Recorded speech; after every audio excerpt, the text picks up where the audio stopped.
The Minister of State for Petroleum, Senator Heineken Lokpobiri, has suggested that the Nigerian National Petroleum Corporation, NNPC Limited, should sell imported fuel above landing cost to combat smuggling.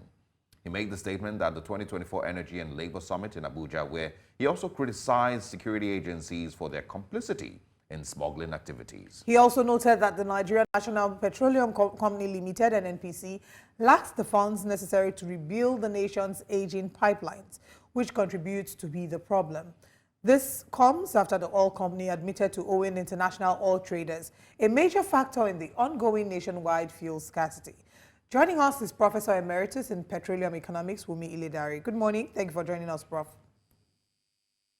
Good morning. Thank you for inviting me. All right. There are several reasons why the NNPC, or several reasons that have been given why the NNPC cannot function in its capacity. One, they've talked about, Heineken Lokpobiri has talked about the inability for them to have funds to work on the pipelines, the age-long pipelines. Femi Falana yesterday argued that the federal government was ridiculing itself by suggesting that it cannot, halt the illegal smuggling of petroleum products across the borders. So there have been several reasons given why the NNPC is failing to live up to the expectation placed on it. What are your thoughts? Well, again, thank you. My opinion, I don't represent any institutions. Yes, I think NNPC needs to look back. There's an adage that says to be forewarned is to be forearmed. It's not that they're not aware that what they've been doing over the years are not sustainable. What they were told that they were riding upon the tiger, and when the tiger comes down, it's going to consume everybody. And that's exactly what you see going on. There was no way they would have sustained subsidy. Secondly, the way out of NNPC current dilemma is easy. PIA institutions, the PIA Act of 2021 gives them a cover. But it just appeared to me that they need to begin to let go of their old agency role to the government. They have allowed political schemes to undermine their professionalism. And that's some of the biggest challenge that you have. NNPC is capable to be like Saudi Aramco. I can vouch for them. But manpower deployment is their number one issue. So in my opinion, if they begin to allow the PI institution to guide them, they will be successful. Yeah, you just mentioned allowing politics, come in the way of their professionalism. This obviously has been a problem for decades, maybe even since, the 60s. But what would you suggest should be the path forward? We currently now have conversations about privatizing the Warri and Kaduna refineries. We currently are waiting for the Dangote refinery. The Port Harcourt refinery itself has had its production time postponed multiple times. What would you suggest should be the pathway going forward, if you were to advise Mr. President on handling the NNPC maybe into the coming year? Well, I think it's easy. First, let the federal government take their hand off NNPC. Let the federal government stop spending money outside the budgetary means by depending on NNPC. Let the federal government stop looking at NNPC as their cash cow. That's the first thing. Second thing, let the federal government allow the board of directors of NNPC, either competent or incompetent, to make decisions about where NNPC ought to go. Take politics out of NNPC. Let the idea of entitlement of Nigerians because of NNPC be taken out of the sphere. Let's have public education. Look at the profit declared by Saudi Aramco. There's nothing that stops Nigeria from being able to do that with 37 billion barrels of oil, of which 60% of them is under NNPC cover. So if you just take politics and let governance be guided by principles of the Petroleum Industry Act, of course, I have NNPC to blame, honestly speaking. They have succumbed themselves to political manipulations. And they've allowed transactionalism to let them do things they should not be doing. Now they are crown foul. How would they be able to have money to do what they are supposed to do when they have been funding government, constructing roads, doing things that are not part and parcel of the PIA responsibility as defined to them?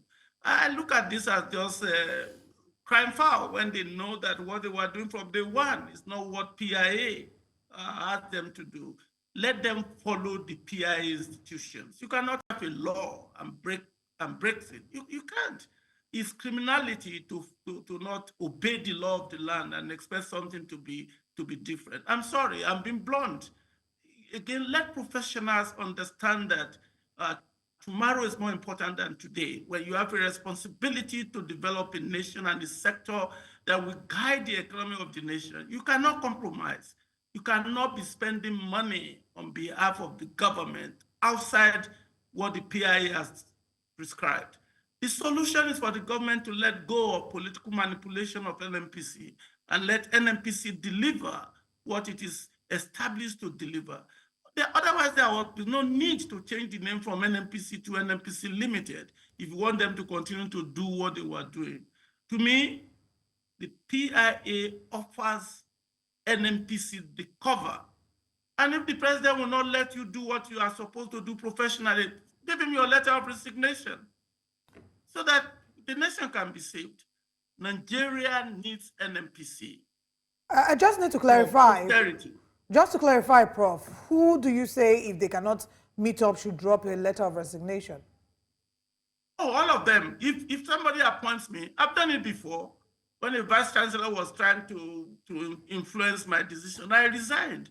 Let people begin to put their integrity online. You will survive. So, and I ask this because we started to see calls that the group CEO of the NNPC, Mele Kyari, he should step down. We've been seeing people who have been asking him to resign. And I don't know if that call is ill-timed. Do you think that this is a right call? No, it's nobody's call. It's nobody's call for him to go. He has a term appointment. But what I'm saying is that if he's not being able to allow to do his job, calling him to resign is not going to be the solution. He doesn't have to resign. But nobody has the right to call him to resign. You might as well tell all the university vice chancellors to resign because they are not delivering. No, he has a term. Oh, well, and we need to continue to obey the law. Yeah, it's maybe just, Nigerians expressing their frustration and asking, and that's why, you might hear these suggestions every now and then. But let's also talk about, the realities that we're currently facing. Petrol stations are currently selling petrol between 900, some of them up to 1,500. We've even heard about 2,000 naira per liter. Would you say that this currently should be the reality of the average Nigerian, to buy petrol for at least 1,000 naira? Because the NNPC, and of course the Nigerian government has not been able to manage the situation well enough, concerning the removal of petrol subsidy. Listen, just look around you. Look at Mali. Look at Niger Republic. Look at Ghana. Look at Senegal. Look at Ivory Coast. Look at all the West African countries. Tell me any country that is buying a liter of PMS at less than 1,000 naira. Why do you think your own be different? Yes, of course, I understand demand and supply is different structurally, and perhaps the economic structure is different. But there's no way in which you do not produce gasoline, you do not produce diesel, and then you are importing it, and you expect somebody to pay for it lower than the landing cost. This thing have been, listen, if you go all over the place, you will see my opinion on this. Since 2012, if we had done this in 2012, we will not be where we are. And again, you cannot disobey the principles of economics and think it will not come after you. The law of demand and the law of supply, they are laws. They are theories that have been proven. When quantity demanded is to be affected by the price of commodity, they are indirectly related. So when you charge petroleum product at a lower cost than the clearing price, you are going to have excess demand, and there's going to be shortage, and then there will be black market. So there are certain principles that are written that you cannot do anything by it.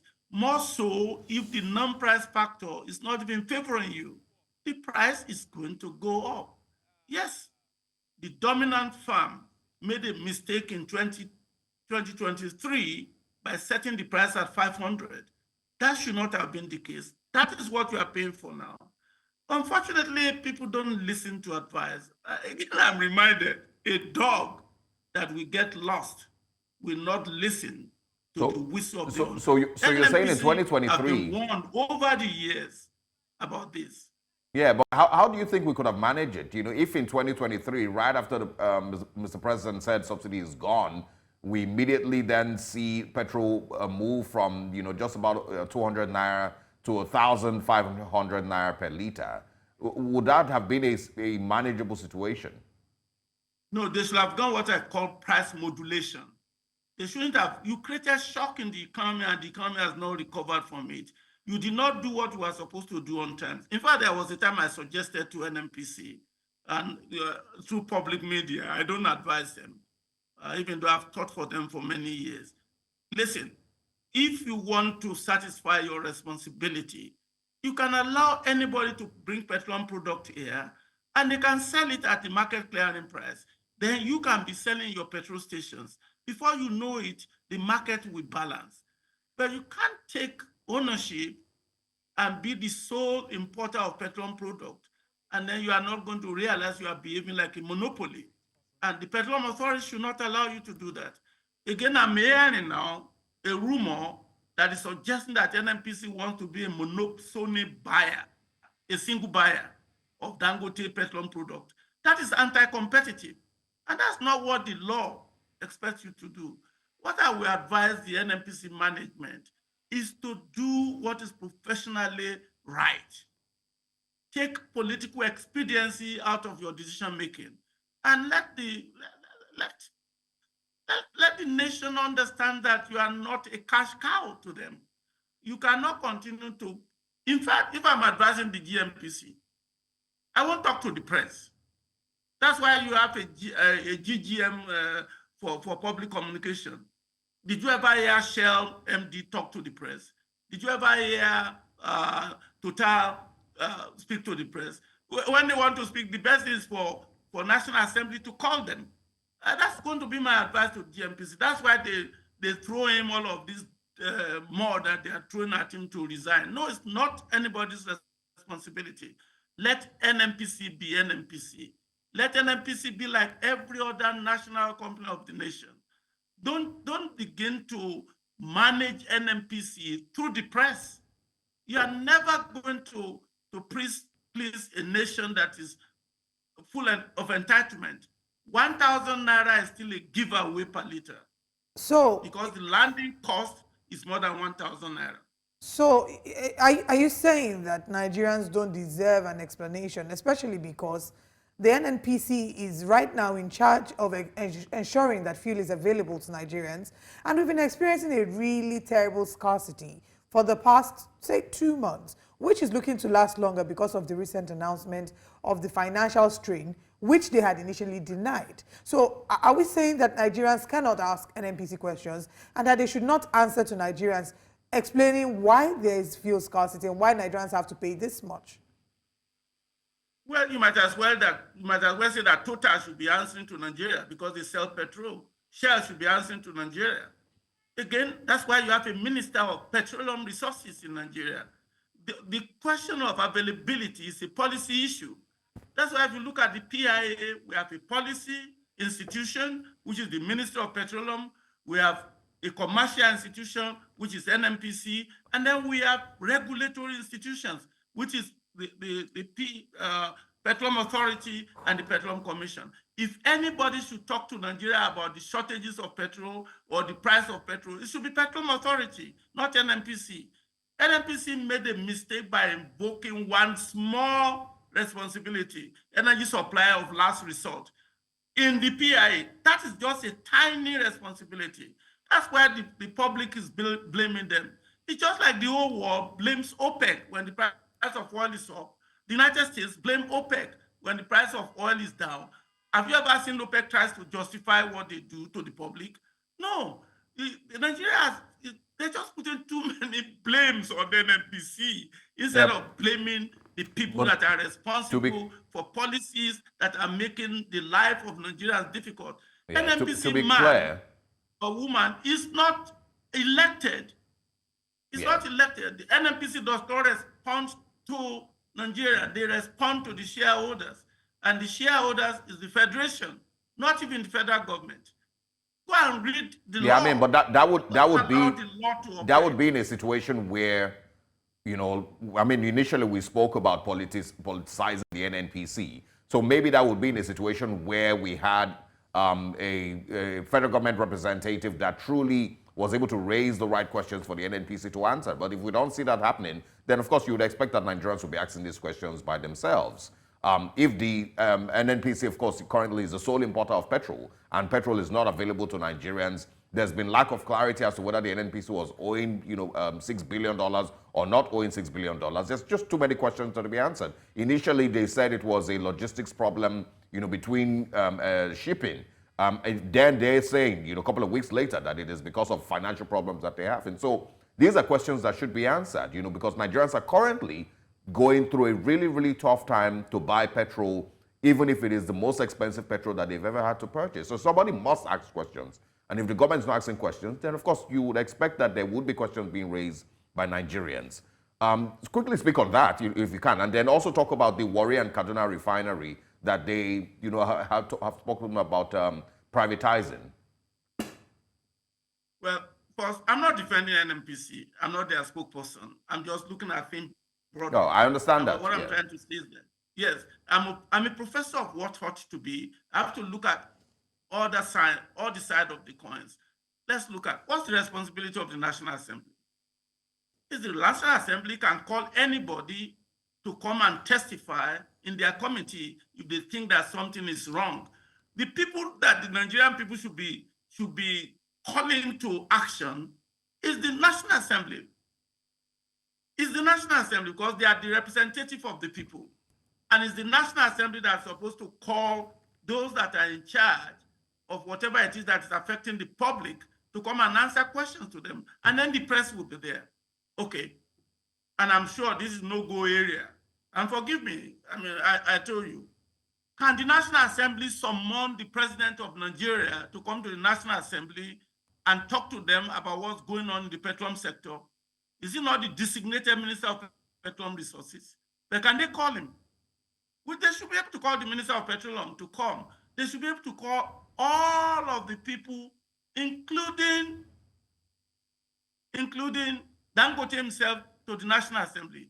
Anybody that is doing anything who has a license to operate in Nigeria and what they are doing is affecting Nigeria, they should be able to summon them. So, but is the National Assembly up to the task? Do they even have anybody advising them on sectoral issue beyond just having for their own capacity building? Do they have competent staff for each of the sector of the economy that is studying and advising them? And listen, don't blame NNPC alone.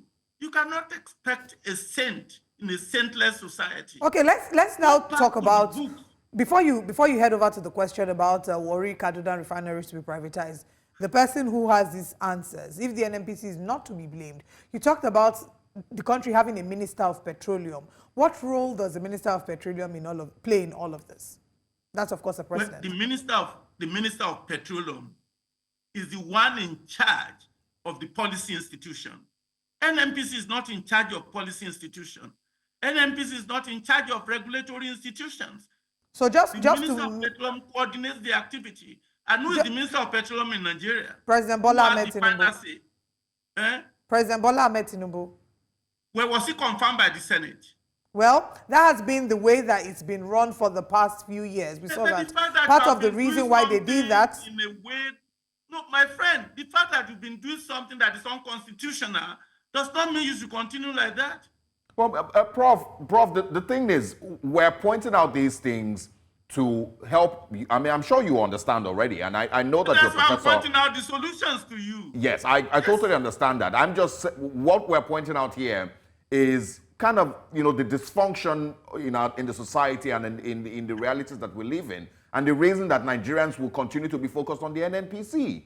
Because we do not have a Minister of Petroleum that is answerable or that has shown himself to be answerable to the Nigerian people. Neither do we have a National Assembly that is, you know, willing to ask these questions. I mean, that's the reason Nigerians would continue to say the NNPC should be blamed. I'm sure that you understand where those sentiments are coming from. It's not because... Well, I don't base my judgment on sentiments. No, No, then I won't absolutely, report and my that's fine. title. No, you can't live on the basis of sentiment. You need to address the main issue. And believe you me, this is not something Nigeria cannot do. But calling the head of the NNPC will not solve the problem. You are just going to be transferring the problem from one place to the other. Let NNPC function as a professional commercial as mandated by the PIA. Well, I can read you the objective of the PIA. He said the law creates a functioning, commercial-oriented institution built on profit-making, not on revenue generation. Go and read it, objective number 2 or number 3 of the PIA. But for 3 years, you never allow PIA to function the way it was intended. And NNPC too is to be blamed because they are operating on the basis of the letter of the law instead of the intent of the law. And I hear you, I Prof. understand.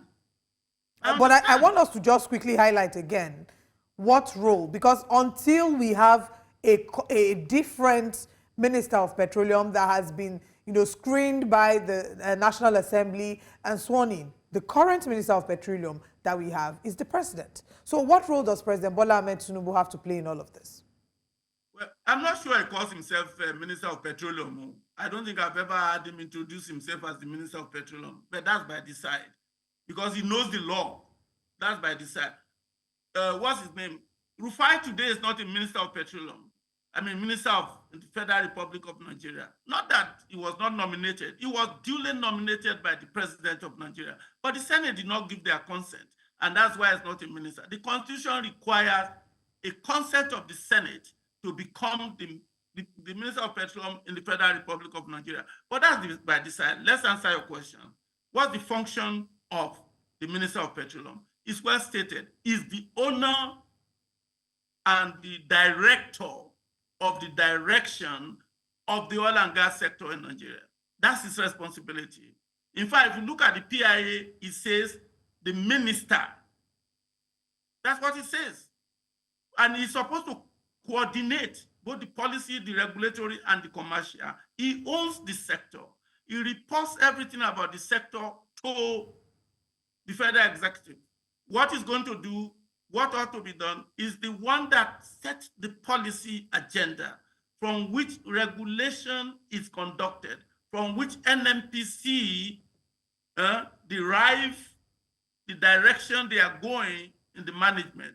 And the operational procedure for NNPC is not from the Federal Executive Council, mind you, according to the law. It's from the Board of Directors. But then when you have a Board of Directors that perhaps maybe institutional capture is more important, then it becomes difficult to give them the type of direction for the management of NNPC to be able to function operationally efficiently, financially rewarding, and at the same time minimize the cost of production of oil and Nigeria, because they are joint venture partner of about 57 to 58%. So the minister requires 24 hours attention, just like what they are doing, what the CBN man is doing, and the Minister of Finance is doing, to be able to curb inflation, cost of capital, and declining GDP. But when you don't have somebody in charge of a sector that is the engine that's supposed to propel Nigeria from where it is, then you can't blame NNPC. Please, yeah, somebody's not giving them the type of direction they should follow. Well, until we I'm have not here to defend NNPC because I know they have their own inefficiencies and ineffectiveness and unethical and inequity. But you can't blame NNPC for the plight of bad policy that you have in place over the last 8 years. Until we have a minister that understands and owns up to his responsibilities, these conversations would continue. And of course, the NNPC's name, I guess, would always be called. But Prof, I want you to speak quickly on the conversations concerning the privatization of the Warri and Kaduna refineries. Mostly also because we've seen the struggle with the Port Harcourt refinery that, still has not been able to get itself, to be fully functional. Do you agree that both should be privatized and maybe all of them? Well, listen, I'm a consistent man. I believe in vertical integration, especially at the level of our development. I believe that you are going to be taking off an asset that belongs to NNPC and giving it to a private sector. That's what the major challenge is: manpower deployment, not manpower development. By the time you give it to private sectors, who's going to be operating it? Are they not going to be Nigerians? Who is operating the petrochemical in Rivers State today? Are they not Nigerians? So that means the biggest challenge is management. And the reason why you have management deficiency is deployment of competent workforce. So I want to be consistent. I believe in vertical integration. All right. Even if NNPC is going to get a private operator to operate it, I believe that NNPC can still have a bigger share. Look at LLNG. Who are the people operating LLNG today? Are they not Nigerians? All right. Is LLNG not delivering? So please, All right, I don't understand. I don't understand why we just want to make millionaires out of some of the things we do, giving government assets that are producing wealth to an individual that will be spending bulk of the money, living a lifestyle that is not in any way adding any value to Nigeria. Prof. I Iledare. wish that we have what I call a joint venture partner with some of these refinery operators. We of course, we will see how, the what agreements that they come with, with regards to the sale. But I mean, only time will tell. Professor Wumi Iledare, thank you so much for joining us this morning. Well, again, thank you for the engagement. Anytime. Mine is to educate the public on the right thing, irrespective of the consequences to me as a person. Thank you very much, Nigeria is a promised nation. We must not let it disintegrate because of bad management. All right. Thank you. Thank you very much for your time with us, The Prof. conversation continues. All right. We look forward to having you join us again.